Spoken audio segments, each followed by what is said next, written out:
They need a defiant, uppity, rule-breaking, overgunned, long-haired rock and roll deputy. That would be me. The skunk is able to do anything to up the good and crush the evil, and I'm always available. And Toby knew that when he was writing the script, so here I am, having the time of my life. Ted was a whole nother story. So I had to drive home with him in the car every night, and he'd be on a roll. He'd be going about the gun laws and this law, and then finally we'd just start screaming at each other, get into the elevator to the hotel and be like, I got 2 guns on me right now, okay, how'd you feel, safe? But he's so sweet about it, actually. He's got a vocabulary. You couldn't have told me I'd love Ted Nugent, but I really do. I'm basically just being Ted in a movie.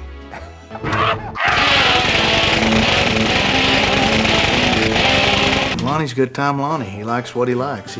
He's a carefree. He offers a comic relief in the movie. I will never risk you catching me peeing in your coffee again. Honestly, I didn't really know much about Toby Keith. I'm not a country guy or Rodney Carrington. I was working at a Walgreens when Toby approached me. So I checked out Rodney Carrington and I could not stop laughing, watched all of his stand-up. He's just such a natural comedian, you know? Forget the sombrero. Rock, I paid $8 for this. I've always wanted one. Besides, right now, it's a disguise. Later, it's a souvenir. Hold that. There is hidden meaning. What's that? You know, we I'm had waiting for that deep philosophical discussions about the meaning of this film. You should ask Toby. Yeah. He'll tell you. Toby, yeah.